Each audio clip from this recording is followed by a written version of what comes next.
Esa fue la última vez que hablé con mi hermano. En un momento levantó la vista y me miró directamente, y entonces sacó un arma de su chaqueta. Giró un poco la cabeza y vi que estaba llorando. Le pregunté si se encontraba bien. Entonces lloró con más fuerza y me dijo algo que jamás olvidaré. Es que mañana voy a morir. Aviso. Este programa puede afectar el equilibrio psicológico del espectador. No apto para menores de 13 años. No apto para personas en estado de debilidad anímica. En caso de detectar actividad fuera de lo normal, contactar con Susurros de Medianoche. Bienvenidos al tercer capítulo del podcast Susurros de Medianoche. El día de hoy, como pudieron haberlo leído en el título, les traemos historias de terror de Ubers o taxistas.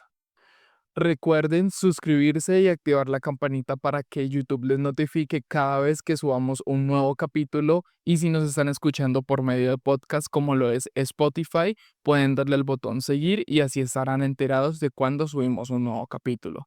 También recuerden que todas las historias que ustedes tengan y quieran contar la pueden enviar a mi Instagram @thesebasquintero y las estaremos leyendo y compartiendo en cada capítulo en el que puedan encajar con el tema de cada capítulo. Sin más que decir, empecemos.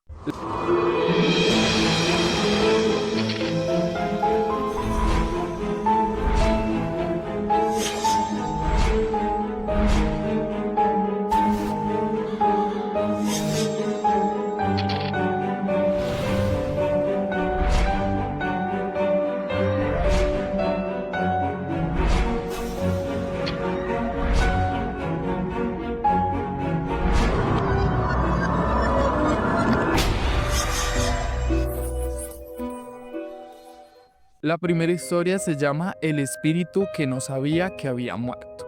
Hola, mi nombre es José Luis y soy de Monterrey. Trabajo como Uber desde hace un tiempo y hace poco vi una experiencia triste y aterradora a partes iguales. Ustedes díganme cuál es el sentimiento que se les viene a la cabeza. Sucede que era una noche de viernes, muy buena para trabajar hasta tarde, debido a toda la gente que sale a clubes nocturnos y los viajes se pagan un poco mejor. Pero también hay muchos accidentes debido a los imprudentes que en lugar de tomar un Uber o un taxi prefieren conducir borrachos. Yo estaba estacionado cerca de una zona donde hay muchos locales, cuando a eso de la 1 de la mañana acepté un viaje. Fui a buscar a los pasajeros, eran una chica y su novio. Recuerdo que eran jóvenes, pero ninguno de los dos se veía borracho o algo así, y además eran muy amables. Empezamos a charlar un poco de la ciudad y cosas así, y no sé cómo, pero también terminamos hablando de fantasmas y todos estos temas más sobrenaturales. Daba tiempo para conversar todo esto mientras íbamos por la carretera, ya que la dirección que me dieron era casi al otro lado de la ciudad.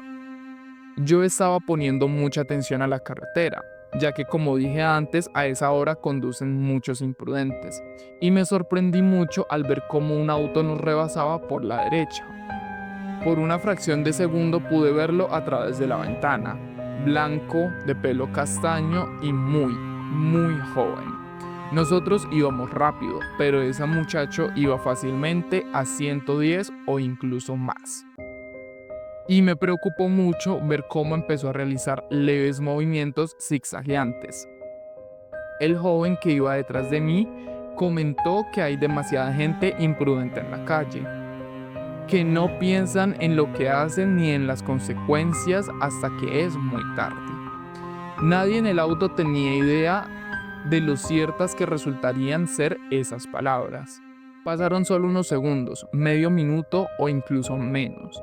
Ya no podía verse aquel auto, pero eso no evitó que los tres que veníamos en ese auto escucháramos el chirrido de unas llantas y la fuerte colisión que sucedió más adelante. Reduje la velocidad de inmediato y poco a poco, mientras nos acercábamos, pudimos ver cómo el auto que nos había rebasado se convirtió en un amasijo deforme de metal al estrellarse contra una barrera de concreto. Una sensación horrible me recorrió todo el cuerpo, un vacío, una incomodidad que no sé muy bien cómo explicar. Y ahora viene lo extraño y tenebroso de esta historia. pues mientras el joven que iba atrás llamaba a la policía para reportar el accidente, yo divisé lo que al parecer era el cuerpo del conductor sobre el asfalto. Imagino que salió volando por el parabrisas tras el impacto, y junto a su cuerpo vi a una sombra de pie. A todos se nos fue el aliento cuando pudimos distinguirlo bien, y al menos yo me di cuenta de que esa sombra debía ser el mismo conductor que vimos, ese hombre joven en sus 20s, blanco y de cabello castaño. Siempre he tenido buena vista, y pese al humo que salía del auto pude fijarme bien en su rostro. Noté la confusión en su mirada, como si no se creyera lo que acababa de suceder, y también la tristeza y el arrepentimiento mientras apretaba los puños. Unos segundos después, esa sombra se desvaneció, como si fuera un espejismo nada más. Pero los tres lo vimos. Y aunque éramos los únicos en ese tramo de la carretera en ese momento, los tres sabíamos que fue completamente real. La chica me rogó que pasara de una buena vez, y yo no estaba seguro, pero terminamos de pasarle por al lado al accidente, mientras ella cerraba los ojos. El resto del viaje transcurrió en absoluto silencio, y los dejé en su destino sin mayores problemas. Cuando iba de regreso por la misma carretera, ya las autoridades estaban en el sitio haciendo el levantamiento del accidente. El cuerpo, sin embargo, seguía en el mismo sitio, cubierto por una manta blanca, y entre los oficiales y los equipos de emergencia volví a verlo. Ya no estaba junto a su cuerpo, sino junto a su auto. Caminaba sin rumbo, como si estuviera aturdido, como si no terminara de procesar lo que acababa de pasarle. Me dio mucha lástima porque se notaba su inmadurez. Dudo que tuviera más de una semana con el carné de conducir por lo infantil de su cara. Y en una noche de imprudencia, un error bastó para arrebatarle la vida. Supongo que estando en su situación y volviendo a ser tan joven como él, también me costaría mucho procesarlo. Cuando le conté esto a mi esposa, ella me preguntó si acaso esa sombra misteriosa no podía ser un curioso que estaba por allí cerca. Y lo cierto es que por poder podría ser, aunque eso no explica cómo se desvaneció la primera vez que lo vimos. Aunque ella es más escéptica que yo, no pudo encontrar la explicación a ese detalle. Por eso hasta el día de hoy estoy convencido de que lo que mis pasajeros y yo vimos fue el espíritu de ese chico que acababa de perder la vida. Y si acaso quiero dejar una moraleja con esta historia, es que siempre sean prudentes en sus decisiones, tanto al volante como en la vida en general, porque nunca sabes cuándo una decisión mal tomada puede arrebatarte la vida. La segunda historia se llama Cuídala por favor. Mi nombre es Ulises y trabajo como Uber en la Ciudad de México desde hace algunos años.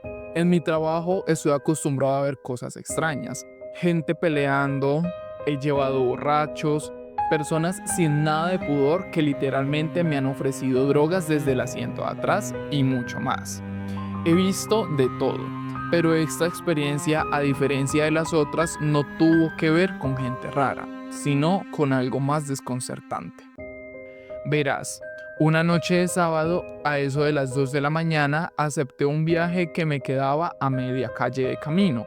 Estaba cerca a la colonia Roma, donde hay varios locales en los que la gente suele beber y todo eso.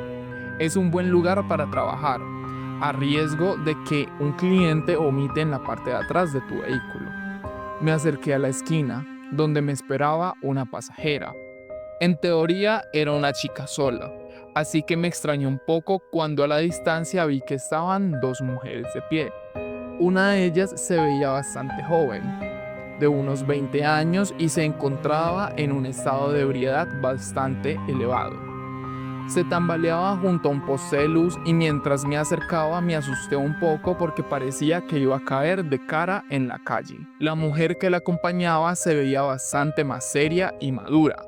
Estaba en sus 40, vestía de forma más conservadora y se notaba bastante sobria. No se tambaleaba, casi ni se movía, y lo único que hacía era mirar a su compañera fijamente sin ni siquiera ayudar. Me detuve frente a ellas y le pregunté a la chica más joven si era Melanie. Ella me dijo que sí. apoyándose por completo en la ventana para no caerse, y me enseñó su teléfono. Un segundo después se montó tropezando en la parte de atrás. Aquí sucedió la primera cosa extraña. No noté cuando la mujer que venía con ella se subió. Ni siquiera escuché el sonido de la puerta al abrirse o al cerrarse, pero ella estaba, en el asiento detrás de mí, guardando completo silencio. Me quedé pensando por un minuto a lo mucho, pero no le di importancia, asumiendo que debí haberme distraído. Lo que sí hice mientras se acomodaban en sus asientos fue mirar por el retrovisor. Fue un vistazo rápido, y pese a la diferencia de edad, noté mucho el parecido. La misma nariz y un cabello similar. Debían ser familia, lo que tenía sentido por la actitud de la mujer mayor. Se notaba seria, un poco molesta.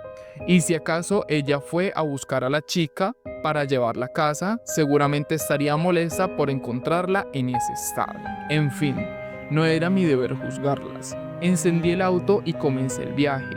Lo bueno es que la aplicación ya me decía dónde se dirigían, porque la chica más joven prácticamente se quedó dormida en el asiento al momento de subirse al auto. La otra pasajera, por su parte, era bastante silenciosa y no hacía contacto visual conmigo a través del retrovisor. Solo miraba a la muchacha.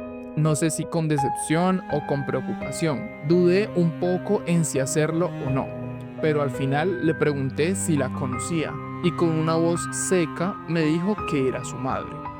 Después de eso no respondió a ninguna otra pregunta ni hizo ningún comentario al respecto. A todas estas, yo sí noté que el ambiente dentro del auto se hizo un poco denso y demasiado frío, pero lo atribuí al aire acondicionado, así que les avisé que lo apagaría un rato, pero por supuesto no obtuve ninguna respuesta. El resto del viaje fue silencioso y un poco incómodo, dado a que Melanie dijo unas 4 o 5 veces que tenía ganas de vomitar. Yo le dije que podíamos detenernos para que vomitara o que lo hiciera por medio de la ventana, pero estaba tan inconsciente que comunicarme con ella era completamente imposible. Le pedí a su madre que la ayudara a incorporarse, pero ella me ignoró por completo y ahora que lo pienso jamás tuvo contacto físico con la chica durante todo el viaje. Lo bueno es que Melanie logró contenerse y ya casi llegábamos al destino, en una zona residencial bastante cara. Yo estaba teniendo cuidado de tomar las curvas lo más lento posible para que no se mareara aún más. Y tan concentrado estaba en mi trabajo que no me sorprendió ni un poco escuchar una voz seca y algo apática detrás de mí que me dijo: "Eres un buen muchacho, cuídala por favor". Yo tenía mi mirada fija al frente y le contesté que no se preocupara y que pronto llegaríamos al destino, aunque no sabía bien por qué lo decía. Sin embargo, luego de tomar la curva, intenté buscarla por el retrovisor para dirigirle una sonrisa, y esa mujer ya no estaba. Mi pensamiento inmediato fue que saltó del auto, así que la busqué por los espejos laterales e incluso frené un poco para darme la vuelta y ver por la calle que habíamos dejado atrás, pero no la vi. Además, en ningún momento escuché la puerta abrirse ni cerrarse, y aunque al principio mi lado lógico no pensó en nada paranormal, la verdad es que las manos me comenzaron a temblar un poco. Respiré profundo, me tranquilicé y seguí con mi trabajo. Cuando llegué a la dirección, un edificio alto de un conjunto residencial, intenté despertar a mi pasajera, pero Melanie tenía los ojos cerrados, apenas podía hablar. Y cuando lo hacía solo balbuceaba incoherencias una y otra vez. En ese estado no podía llamar por teléfono, mucho menos levantarse. Le dije que desbloqueara su celular un segundo para poder llamar a su mamá o a alguien que la ayudara a subir. Y ella balbuceó cosas sin sentido acerca de su madre antes de ponerse a llorar. Eso me estaba poniendo algo nervioso, pero volví a mantener la calma y sí, batallamos un poco, hasta que logré que ella, en un acto casi reflejo, le marcara a su padre para después lanzarme su teléfono. Al otro lado de la línea contestó un señor con voz muy gruesa y seria. De inmediato le preguntó a Melanie dónde estaba, pero en su lugar le contesté yo, diciéndole que su hija estaba abajo, que yo era su Uber y que necesitaba a alguien que la buscara porque ella sola no podía moverse ni subir hasta su casa. En solo unos minutos, su padre, un hombre de unos 50 años, estaba abajo, bastante preocupado. Tuvimos una conversación corta sobre lo sucedido y no pude evitar mencionar a la otra pasajera. Noté ciertas dudas y mucha preocupación en su mirada, y supe que él sabía bien quién era esa mujer que le describí, pero no me dijo nada al respecto. No dio ninguna explicación y simplemente se relajó al entender que su hija estaba solo dormida. La ayudó a levantarse del asiento y me preguntó si ya todo estaba pagado. Yo le dije que sí, pero aún así me dio una pequeña propina en efectivo. Yo, por mi parte, no me atreví a insistirle sobre la mujer que viajó con nosotros. No hubiese sido adecuado pedir explicaciones que no me correspondían, pero viéndolo en retrospectiva y analizando todo lo que vi y lo que recuerdo, tengo el fuerte presentimiento de que la madre de esa chica, aún después de la muerte, la sigue cuidando. La tercera historia se llama El pasajero rumbo a la terminal. Mi nombre es Juan y hace ya algunos años obtuve mi ciudadanía en Estados Unidos, después de mucho tiempo intentando alcanzar el llamado sueño americano. No fue fácil. Mi familia y yo habíamos pasado por muchas dificultades en nuestro país de origen, así que cuando por fin logramos establecernos, sentí que la vida comenzaba a acomodarse poco a poco. Un año después de mudarme, empecé a trabajar como conductor de Uber. Necesitaba un ingreso extra para terminar de pagar mi casa, así que decidí trabajar parcialmente por las noches. Todo iba de maravilla. Me sentía agradecido, tranquilo, incluso feliz. Pero esa calma se rompería de la peor manera posible. Una noche, alrededor de las 10, me llegó una solicitud de viaje. El destino era la terminal de autobuses. Acepté sin pensarlo demasiado y conduje hasta la casa del pasajero. El hombre ya estaba afuera esperándome, y desde el primer instante algo en él no me gustó. No sabría explicar qué era exactamente, pero sentí esa sensación incómoda que te avisa de que algo no está bien. Era un hombre de unos 40 años, muy robusto, sudaba en exceso y tenía una mirada inquietante. Olía mal, como si llevara horas sin dormir. Le dije buenas noches en inglés, pero no respondió. Aún así, desactivé el seguro para que se subiera. Durante el trayecto, su comportamiento me puso cada vez más nervioso. No dejaba de mover la pierna de forma compulsiva. Miraba hacia todos los lados. Se mordía las uñas y se pasaba la mano por el cabello una y otra vez. Yo solo pensaba en llegar lo antes posible para que se bajase de mi coche. No me sentía seguro con él ahí atrás. Íbamos por una autopista grande cuando empezó a llover. Más adelante hubo un accidente y el tráfico quedó completamente detenido. A lo lejos se veían las luces de patrullas y ambulancias. Apenas avanzábamos. Fue entonces cuando el hombre comenzó a alterarse aún más. Mientras más nos acercábamos a las luces de los policías, más nervioso se ponía. De pronto empezó a llorar. Yo no sabía qué hacer.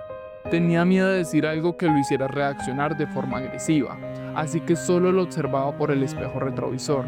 En un momento levantó la vista y me miró directamente, y entonces sacó un arma de su chaqueta. Mi cuerpo se paralizó. Pensé que iba a amenazarme, que me obligaría a hacer algo, que me tomaría como rehén, pero lo que hizo fue mucho peor. Sin decir una sola palabra, se disparó en la cabeza ahí mismo, en el asiento trasero de mi coche. Salí corriendo sin saber cómo. Todo se volvió borroso. La gente alrededor había escuchado el disparo, pero yo no recuerdo nada con claridad. Entré en un estado de shock total. No sé ni cómo llegué a la delegación. Cuando por fin reaccioné, los policías me pidieron mi declaración. Sabían que yo no tenía la culpa. Solo querían saber exactamente qué había ocurrido desde el momento en que ese hombre se subió a mi vehículo. Minutos después me enteré de la verdad. Ese hombre había asesinado a su esposa y a sus hijos pequeños. La hermana de su esposa había encontrado los cuerpos y apenas había hecho el reporte a la policía cuando él se quitó la vida en mi auto. Entonces todo tuvo sentido. Su nerviosismo, su desesperación, su mirada. Lo que nunca he podido entender es por qué me tocó vivir algo así. Presenciar la muerte de alguien es algo que no le deseo a nadie. Vendí mi coche porque cada vez que me subía veía su rostro destrozado reflejado en el espejo. Dejé de trabajar como conductor y aunque han pasado muchos años, sigo arrastrando las secuelas de ese trauma. La cuarta historia se titula La mujer de negro. Mi nombre es Antonio y trabajo como conductor de Uber desde el año 2020. En ese tiempo he conocido a todo tipo de personas, aunque hay experiencias que jamás dejan de sorprenderme. Quiero aclarar que cuento esta historia con todo respeto hacia la persona involucrada. No mencionaré nombres ni ubicaciones exactas, solo diré que ocurrió en México. Aquella noche comenzaba mi jornada laboral cerca de la 1 de la madrugada. Mis horarios varían dependiendo de los días que me toca estar con mis hijos, ya que comparto la custodia con mi ex esposa. Poco después me llegó una solicitud. Una mujer pidió un viaje con destino a una iglesia. Me pareció extraño, ya que no hay iglesias abiertas a esa hora, pero acepté. Al final era trabajo. Cuando llegué, la mujer ya estaba afuera de su casa, vestida completamente de negro, un vestido largo de manga larga que le cubría hasta los pies. Era verano y hacía muchísimo calor, así que su vestimenta me llamó la atención. Bajé la ventana, la llamé por su nombre y le dije que era su chofer de Uber. Ella caminó hacia el coche y se subió sin decir una sola palabra. Durante el trayecto no hablamos. Yo no suelo hacer plática con mis pasajeros y ella tampoco parecía interesada en hacerlo. Por el retrovisor pude ver que llevaba la cabeza inclinada, observando sus propias manos y nunca levantó la mirada. Cuando estábamos a punto de llegar, comencé a escuchar sollozos. Giré un poco la cabeza y vi que estaba llorando. Sus mejillas estaban empapadas de lágrimas. Por educación y ya estando estacionado frente a la iglesia, le pregunté si se encontraba bien. Entonces lloró con más fuerza y me dijo algo que jamás olvidaré. Es que mañana voy a morir. Acto seguido abrió la puerta y bajó del coche, dejándome completamente helado. La vi caminar hacia un costado de la iglesia y entrar por una puerta lateral. Estaba oscuro y no alcancé a verla bien. Yo me fui de ahí de inmediato con una sensación extraña recorriéndome el cuerpo. Al día siguiente desperté alrededor de las 3 de la tarde. Encendí el televisor mientras preparaba algo de comer y vi en las noticias que esa mañana había ocurrido un fuerte enfrentamiento entre soldados y civiles armados en una avenida de la ciudad. Varias personas inocentes habían perdido la vida. Cambié el canal, ya que no me gusta ver ese tipo de noticias. Horas después, ya en la noche, volvieron a mostrar el caso. Esta vez presentaron fotografías de las víctimas, y allí estaba ella. La mujer de negro aparecía en una de las imágenes. Sentí un nudo en el estómago. Dudé en salir a trabajar esa noche. Me invadió un miedo difícil de explicar. Nunca supe quién era esa mujer ni cómo sabía que iba a morir. Durante mucho tiempo temí volver a encontrarla o que se me apareciera de pronto en el asiento trasero de mi coche. Hasta aquí termina mi historia. La quinta historia se llama El asiento del copiloto. Mi nombre es Luis Ernesto y comparto esta historia más que nada porque hasta la fecha mi familia y yo seguimos sin entender qué fue lo que realmente pasó. Ocurrió en el año 2019. Mi hermano ya llevaba aproximadamente un año trabajando para esa compañía. Nosotros somos de Ciudad de México, pero en ocasiones algunos clientes le pedían viajes hasta otras ciudades cercanas y él siempre aceptaba porque dejaban muy buen dinero. Mi hermano era apenas 2 años mayor que yo. Él tenía 25 y yo 23. Nos teníamos muchísima confianza, hablábamos de todo y nunca nos ocultamos nada. Recuerdo perfectamente ese día. Salió muy temprano por la mañana y alrededor de las 5 de la tarde llamó a mi mamá para avisarle que le había salido un viaje fuera de la ciudad. Le dijo que llegaría un poco más tarde de lo normal, solo para que no se preocupara. Como esos viajes eran comunes, mi mamá le dio la bendición y le pidió que avisara cuando regresara a la ciudad. Todo transcurrió con normalidad. Yo estaba haciendo algunas tareas de la universidad, cuando de pronto recibí una llamada. Era mi hermano. Contesté de inmediato, pero al escuchar su voz lo noté algo extraño. Estaba agitado y como asustado. ¿Qué pasó, hermano?, le pregunté. Me dijo que algo raro le estaba sucediendo y que no sabía qué hacer. Me contó que venía de regreso y se había detenido en una pequeña tiendita a la orilla de la carretera para comprar algo de comer. Al estacionarse frente al lugar, vio a una señora mayor sentada en una silla afuera del establecimiento. Pero en cuanto mi hermano llegó, antes siquiera de bajarse del coche, la señora se levantó alterada, con una expresión de terror absoluto en el rostro. No lo miraba a él, miraba directamente hacia el asiento del copiloto. De pronto comenzó a gritarle que algo muy malo venía con él. Le gritaba que no se subiera otra vez al carro, que no debía hacerlo, que si volvía a subir algo terrible le iba a pasar. Mi hermano estaba paralizado. La mujer casi se arrodillaba suplicándole que se quedara en la tienda, que no regresara al vehículo. Él no sabía qué decir. Estaba completamente confundido. En ese momento salió un señor, aparentemente el dueño del lugar, y se disculpó con mi hermano. Le explicó que la anciana ya no estaba bien en sus facultades mentales, que no le hiciera caso. Luego se la llevó hacia la parte de atrás del local donde supuestamente vivía. Pero mientras se la llevaba, la señora no dejaba de gritarle: «No te subas, ahí hay algo malo contigo, en el asiento del copiloto». Fue entonces cuando mi hermano decidió llamarme. Me preguntaba desesperado si debía subirse o no al coche. Yo también estaba muy nervioso. Le insistí varias veces que yo iría por él en el carro de mi mamá, pero se negó. Estaba lejos, sabía que yo tenía tareas y además no quería dejar su coche ahí, pues era su única herramienta de trabajo y la zona era peligrosa. Al final dijo que se subiría, que no podía hacerle caso a una anciana que, según el señor, estaba desvariando. Le pedí que me marcara ante cualquier cosa y que me avisara cuando entrara a la ciudad. Me dijo que sí, que no me preocupara y colgamos. Esa fue la última vez que hablé con mi hermano. A las 9:30 de la noche, mientras mi mamá y yo cenábamos, sonó el teléfono de la casa. Ella contestó y segundos después se desplomó al suelo gritando de una forma que jamás voy a olvidar. Tomé el teléfono. Era un oficial de policía.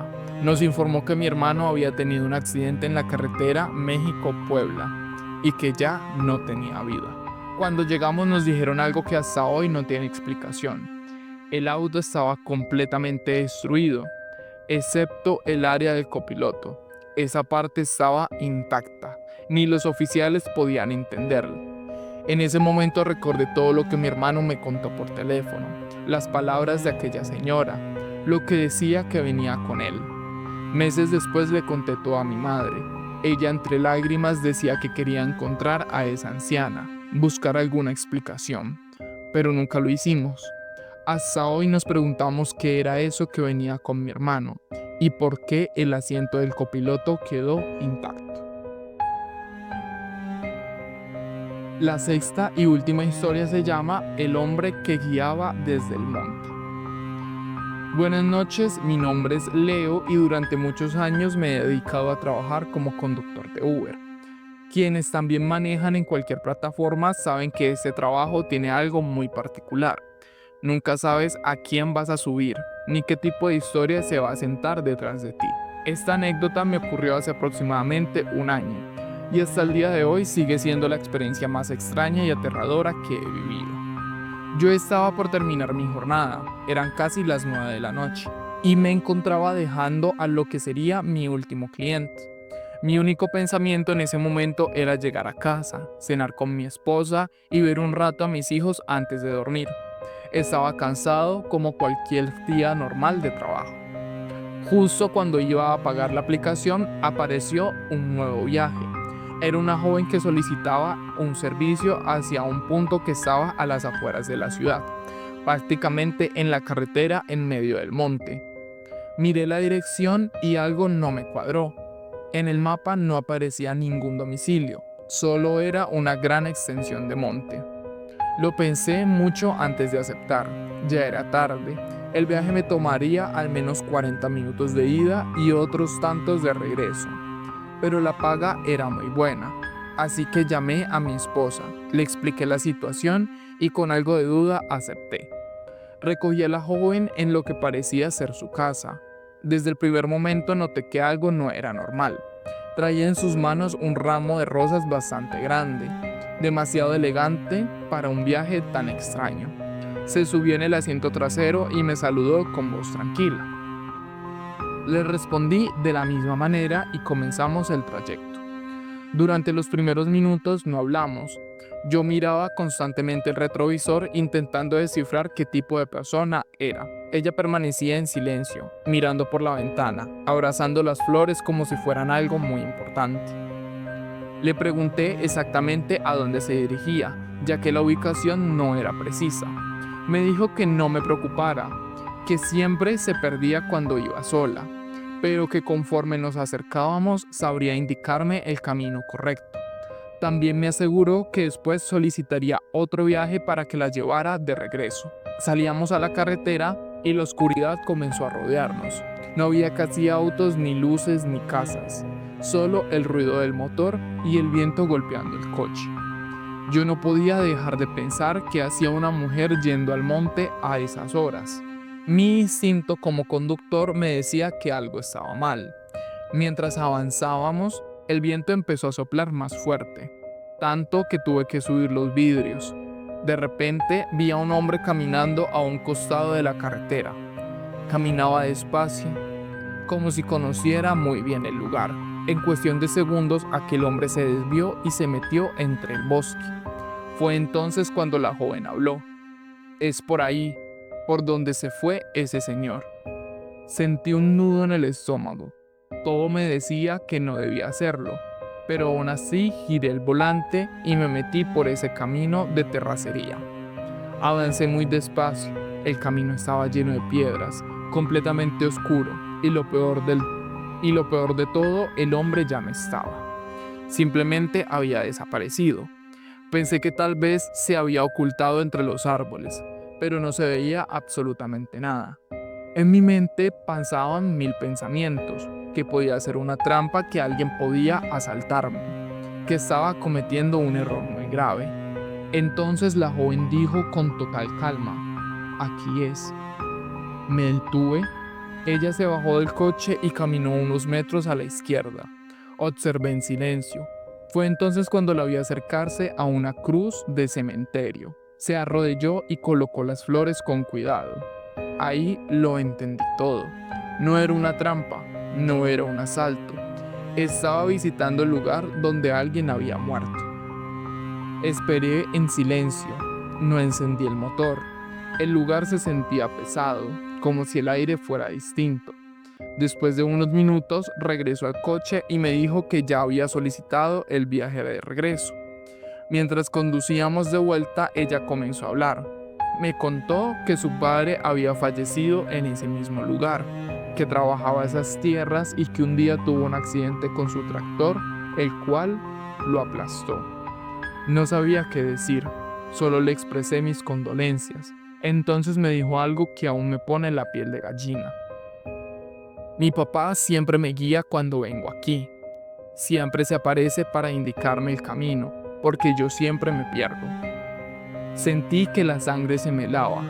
Le pregunté a qué se refería y me explicó que cada vez que se acercaba al lugar, su padre aparecía caminando por la carretera y giraba exactamente hacia donde estaba la cruz. Me quedé en silencio, porque yo había visto a ese hombre.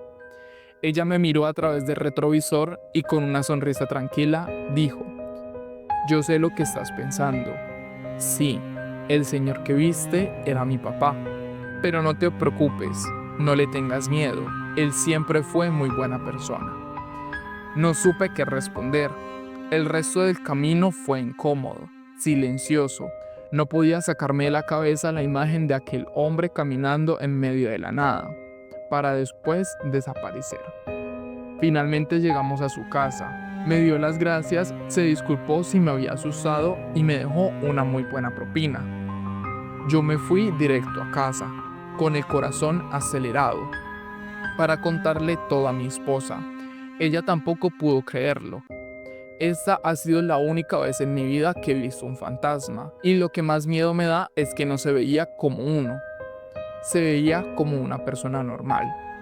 Desde entonces, cada vez que manejo de noche y veo gente caminando sola por la carretera, no puedo evitar preguntarme, ¿quién está vivo y quién no? Bueno chicos, y hasta aquí el capítulo del día de hoy. Espero les haya gustado y si fue así, no olviden dejar su like, obviamente suscribirse y activar la campanita para los siguientes capítulos. Recuerden que estamos recibiendo sus historias en mi Instagram @thsebasquintero. Sin más que decir, nos vemos a la próxima.